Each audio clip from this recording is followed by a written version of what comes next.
नमस्कार दोस्तों,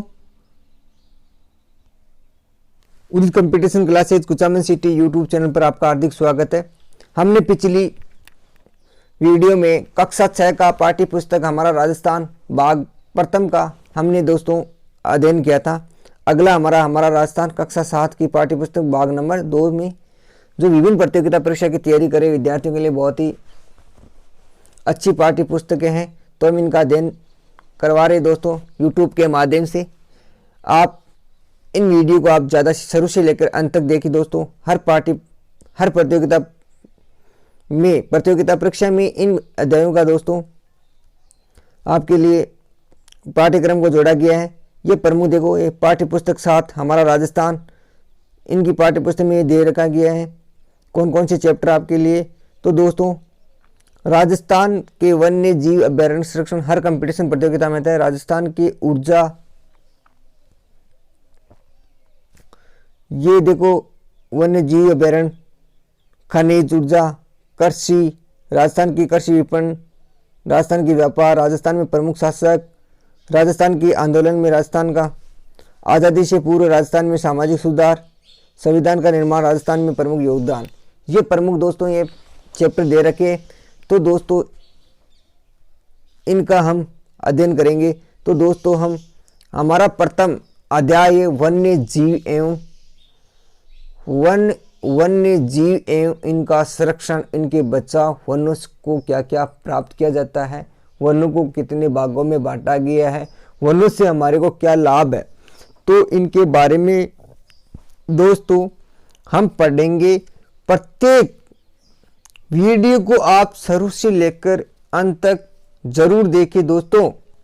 हम अब वन्य जीव दोस्तों, वन एवं वन्य जीव को किस अनुच्छेद के तहत, तो दोस्तों अनुच्छेद हमारे संविधान में क्या क्या उनका उल्लेख किया गया है। तो संविधान में अनुच्छेद 48 क में वन एवं वन्य जीव एवं संरक्षण को प्रदान किया गया। ये समवर्ती सूची में रखा गया, वन्य जीवों को समवर्ती सूची में रखा गया है, समवर्ती सूची में रखा गया दोस्तों। ये कब रखा गया? 42वां संविधान संशोधन 1976 में, 42वां संविधान संशोधन 1976 में इनको समवर्ती सूची में रखा गया है दोस्तों। अब देखो, राष्ट्रीय उद्यान, साइबेरियन क्रेन, बुगला, कोयला, बटेर आदि राष्ट्रीय वृक्षों के लिए, पक्षियों के लिए आवास हेतु वन्य जीवों का महत्व है। अब वन्य जीवों का महत्व क्या क्या है? वन्य प्राकृतिक द्वारा प्रदत्त अमूल्य उपहार है। पेड़ पौधे, हवाएं, शुद्ध हवा देने में, वर्षा करने में, पेड़ पौधों के जीव आश्रय में, प्राकृतिक सुंदरता के रूप में, वन्य जीव आजीविका के रूप में, आर्थिक महत्व होने के कारण राजस्थान में वनों के लकड़ियां प्राप्त करते, तेंदुआ औषधियां प्राप्त करते। अब वनों के प्रकार दोस्तों, वन कितने प्रकार के हैं? अब वनों के महत्व में हमारे 1761 में समदड़ी गांव में वनों के महत्व के लिए विष्णु समाज के द्वारा कर्मा व बादल ने 1761 में जोधपुर में प्रथम आंदोलन हुआ था। यानी कि विष्णु संप्रदाय की औरतों द्वारा 1761 में कर्मा, और ये तीसरा आंदोलन था 1730 में हुआ ने दो, ये तीसरा आंदोलन था जो अमरता देवी के नेतृत्व में किया था, और 363 महिला पुरुष सहित अपने बलिदान दिए थे पेड़ों की रक्षा के लिए। कितना महत्व था दोस्तों। अब इनके महत्व के बारे में, फिर इनके वनों के प्रकार। अब वन कितने प्रकार के हैं दोस्तों? अब वन प्रकार है, राजस्थान में क्षेत्रफल का लगभग कितना भाग? 10वां भाग, 10वां भाग है दोस्तों क्षेत्रफल की दृष्टि से। और राज्य में सर्वाधिक वन कहाँ पे? उदयपुर में, और एक अलग है सेकंड स्थान पर दोस्तों अलवर जिले में। प्रथम स्थान ये सेकंड स्थान है अलवर जिले में, और चूरू जिले में कम है दोस्तों चूरू जिला, कम है कौन सा? चूरू। और सेकंड स्थान पर दोस्तों हनुमानगढ़, और सेकंड स्थान पर हनुमानगढ़। ये रिपोर्ट हर 2 वर्ष में देहरादून हमारी राष्ट्रीय वन्य जीव संरक्षण एक संस्थान है, इनके द्वारा ये रिपोर्ट तैयार की जाती है। हर 2 वर्ष बाद में हमारे पुरुषों की, हमारे यानी कि मनुष्य की जनगणना 10 वर्ष में, पशुओं की 4 वर्ष में और वृक्षों की 2 वर्ष में इनकी जनगणना की जाती है दोस्तों। ये वनों के अब प्रकार आगे 3 प्रकार के दोस्तों। आरक्षित वन सरकार द्वारा नियंत्रण में पर्यावरण की दृष्टि से महत्व होने के कारण क्षेत्र में पशु चराना, लकड़ी काटना इनका प्रतिबंधित रहता है। 1/3 से अधिक भाग पर आरक्षित वन क्षेत्रफल फैला हुआ है दोस्तों। अब संरक्षित वन। संरक्षित वन में दोस्तों वन क्षेत्र सरकार के नियंत्रण में आते हैं। इनके नियमों के साथ लकड़ी काटने, पशु चराना, वन कुल क्षेत्र का लगभग आधा भाग, यहाँ पे 1/3 था आरक्षित में, यहाँ पर 1/2 भाग आधा क्षेत्र में अब अवर्गीकृत। इन श्रेणी के पशु चराना, लकड़ी काटना इनका तरह के सरकार का कोई प्रतिबंधित नहीं होता, उसको अवर्गीकृत वन भी कहते हैं दोस्तों। अब भौगोलिक दृष्टि से इन वनों का वर्गीकरण भौगोलिक दृष्टि से 2 भागों में विभाजित करती है। धरातल में स्वरूप में जलवायु, वृक्षा, लकड़ी, मिट्टियां प्रमुखता रहती है। अब दोस्तों इनके वर्गीकरण को प्रमुख भागों में अब देखो, उष्ण कटिबंधीय राजस्थान के वन्य क्षेत्र में अर्धशुष्क भाग में पाई जाती है। बीकानेर, जैसलमेर, चूरू, बाड़मेर, नागौर, जोधपुर, सीकर, झुंझुनू, जालौर जिलों में पाई जाती है। इन वनों के झाड़ियों, कटीले वृक्ष पाए जाते हैं। मुख्य वृक्ष रोइडा, खेजड़ी, दोकड़ा, बेर, नीम आदि। राष्ट्रीय इस मरुस्थलीय वनस्पति को मरुद्भिद भी कहते हैं। इनको राष्ट्रीय वृक्षों को कहते हैं, मरुद्भिद भी कहते हैं। अब इनकी विशेषताएं दोस्तों देखो, वनों में हमारी को उष्ण कटिबंधीय कटीले वनों में हमारे को क्या क्या विशेषता है। यहाँ का तापमान अधिक होता है। वृक्षों की पत्तियों में चौड़ी होने के वाष्पीकरण की मात्रा होती है। पेड़ों की जड़ें गहरी होती है, ये जमीन में काफ़ी नीचे होती है। खेजड़ी के वृक्ष बहुउपयोगी है। राजस्थान का खेजड़ी के वृक्ष को क्या कहते हैं? कल्प वृक्ष भी कहते हैं। अब देखो, राज्य वृक्ष कब घोषित किया था खेजड़ी को? तो दोस्तों खेजड़ी को 31 अक्टूबर 1983 को राज्य वृक्ष घोषित किया था। इनका वैज्ञानिक नाम है दोस्तों, अब खेजड़ी के बारे में पढ़ लेते हैं थोड़ी सी मेन बिंदु। वैज्ञानिक नाम है दोस्तों इनका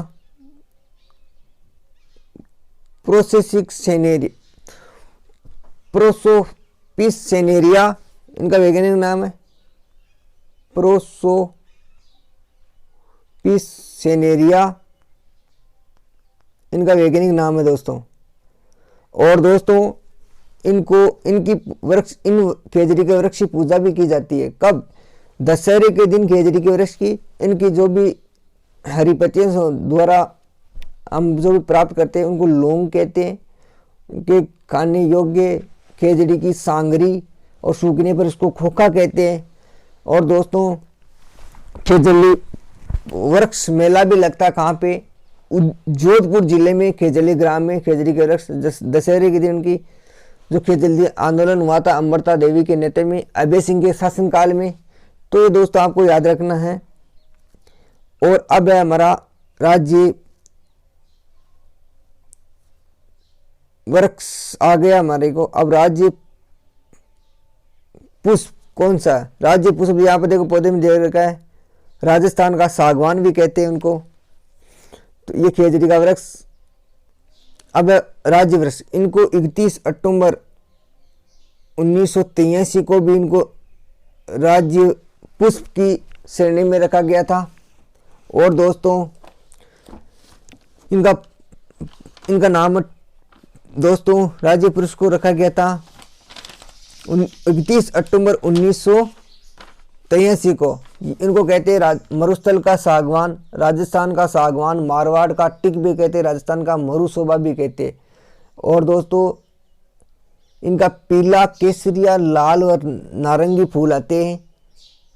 और इनको दोस्तों टेकोमेला अंडुलेटा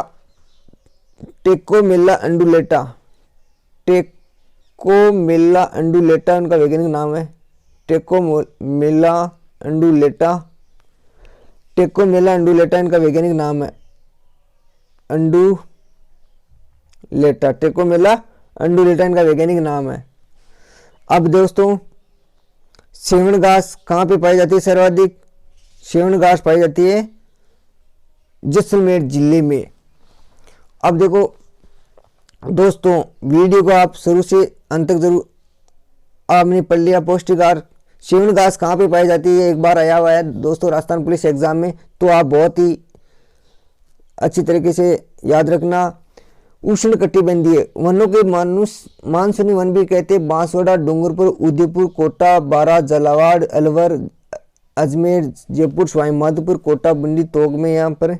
अब देखो वृक्ष कौन कौन से सागवान के वृक्ष पाए जाते हैं यहाँ पर, सागवान, बरगद, सालर, डाक, टाल, सीताफल, बांस, आंवला, आम, नीम ये प्रमुख वृक्ष पाए जाते। अब अर्ध शुष्क में हरे भरे दिखाई देने सदाबहार वन कहते हैं, आबू पर्वतीय क्षेत्र में पाए जाते हैं। वन्य क्षेत्र में सदाबहार वन कहाँ पाए जाते हैं, आबू पर्वत शैलों में। इनमें वनों को मुख्यतः आम, बांस, सागवान वृक्ष पाए जाते हैं दोस्तों।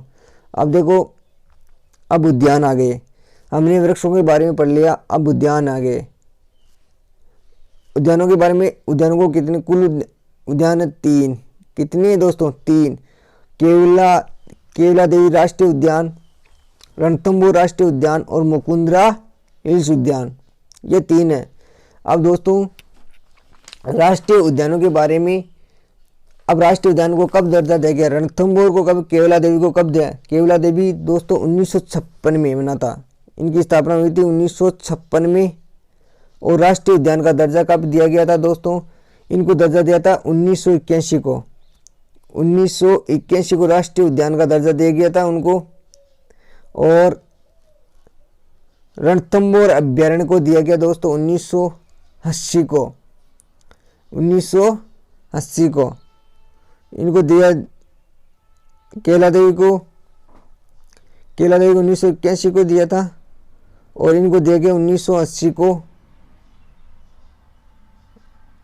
और दोस्तों मुकुंदरा हिल्स को दिया गया है 2012 में। कब दिया गया, मुकुंदरा हिल्स को कब दिया गया, 2012 में, 9 जनवरी 2012 में। ये प्रमुख, अब देखो अब केवला देवी अभ्यारण्य कहाँ पे है, केवला देवी अभ्यारण्य भरतपुर जिले में दोस्तों। रणथंभौर अभ्यारण्य सवाई माधोपुर जिले में स्थित है। और दोस्तों मुकुंदरा हिल्स है कोटा में, कोटा और चित्तौड़गढ़ में रावतबाटा में स्थित है। वन्य जीव अभ्यारण्य, वन्य जीव अभ्यारण्य, अब देखो वन्य जीव अभ्यारण्य दोस्तों कुल कितने हैं, कुल पूछ ले। वन्य जीव अभ्यारण्य तो आप बताना 26, कुल आपके 26। और दोस्तों वन्य जीव 26 है। बाघ परियोजना 3 पढ़ी हमने, रणथंभौर, सरिस्का और मुकुंदरा। महत्वपूर्ण पक्षी स्थल है दोस्तों 24, पक्षी स्थल है 24 है। और वन्य जीव मंडल है 16, वन्य जीव मंडल कितने हैं, 16। और दोस्तों वन नीति की रिपोर्ट 2016 के तहत है ये आंकड़े। और दोस्तों आरक्षित, अब देखो अब एक एक करके वन्य जीव अभ्यारण्य के बारे में यहां देखो दोस्तों। राष्ट्रीय मरुद्यान जीव जैसलमेर बाड़मेर में, यहाँ पर गोडाउन वृक्ष पाया जाता है। गोडाउन वृक्ष यानी कि गोडाउन है, गोडाउन क्या है, गोडाउन राजस्थान का क्या है, राज्य पक्षी है। और दोस्तों केवला देवी अभ्यारण्य सवाई माधोपुर करौली जिले में, यहाँ पर बाघ, भेड़िया, चीतल। कुंभलगढ़ अभ्यारण्य राजसमंद पाली जिले में, उदयपुर में बाघ, भालू, चिंकारा पाया जाता है। फुलवारी की नाल जीव अभ्यारण्य उदयपुर जिले में बाघ, चीतल के लिए। यहाँ पर सरिस्का अभ्यारण्य कहाँ पे, अलवर जिले में बाघ, जरग, सांबर चीतल के लिए। टोटगढ़, रावली ये राजसमंद अजमेर पाली जिले में। तेंदुआ ये प्रमुख, तेंदुआ, बाज, सियार, सीता माता अभ्यारण्य है प्रतापगढ़ में। उड़न गिलेर के लिए ये एक बार राजस्थान पुलिस में आया हुआ था दोस्तों, राजस्थान पुलिस में एक बार आया हुआ है किसने। और दोस्तों रामगढ़ विस्तारी, बूंदी में विस्तारी बाग में। जमुआ रामगढ़ जयपुर जिले में बाघ रखने के लिए। राष्ट्रीय चंबल घड़ियाल है कोटा, सवाई माधोपुर, करौली और इनके जगह घड़ियालों के लिए पाया जाता है। यह आपको सारणी दे रखी है दोस्तों, तो आप दोस्तों इन आराम से देखिए वीडियो को। अब दोस्तों इनके अतिरिक्त, अब देखो इसके अतिरिक्त जवाहर सागर अभ्यारण्य कहाँ पे, पूछ ले, कोटा, बूंदी, चित्तौड़ में। बंद बेरेटा अभ्यारण्य कहाँ पे, भरतपुर में। बेसरोडगढ़ वन्य अभ्यारण्य कहाँ पे, बस्सी अभ्यारण्य। अब देखो राज्य पशु चिंकारा जीव, यहाँ पे चित्र में दे रखा। राष्ट्रीय ऊंट, राज्य पशु क्या है, चिंकारा। इनको कब राज्य पशु घोषित किया था, 1983 को। कब किया था, राज्य वन्य जीव का अभ्यारण्य का दर्जा कब दिया गया था? 1983 को। ऊँट को कब दिया गया था? दोस्तों याद रखना, ऊँट को दिया था पालतू पशु का 30 जून 2014 को। 30 जून 2014 को इनको राज्य पशु का दर्जा दिया गया है, ये याद रखना दोस्तों। अब देखो,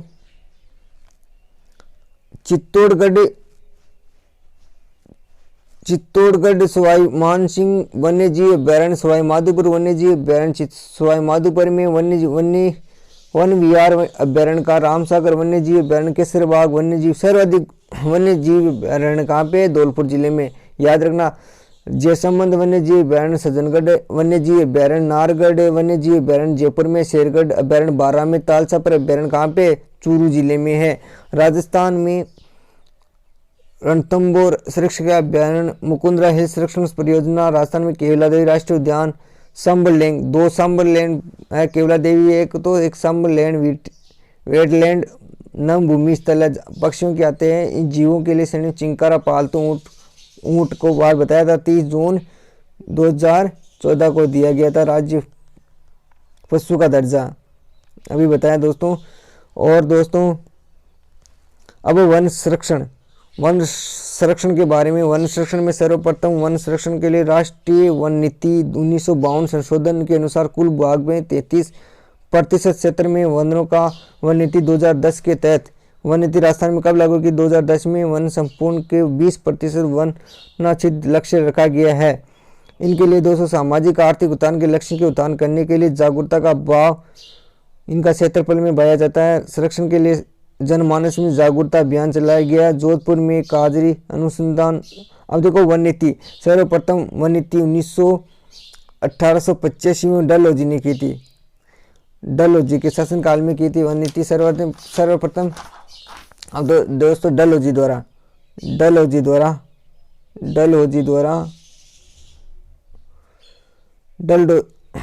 की गई थी 1885 में और राजस्थान में 2011 में 2010 में राजस्थान में। और दोस्तों वन नीति 1855 में प्रथम वन नीति घोषित की थी लॉर्ड डलहौजी के शासनकाल में। और वन अधिनियम 1952 में बन गया था, 52वां संविधान। और वन महोत्सव 1 जुलाई को मनाया जाता है, वन महोत्सव 1 जुलाई को मनाया जाता है। और वन प्राणी सप्ताह है 1 से 7 अक्टूबर। और दोस्तों विश्व पर्यावरण दिवस 5 जून को, विश्व पर्यावरण दिवस मनाया जाता है 5 जून को। ये क्वेश्चन आता है हर बार। 5 जून को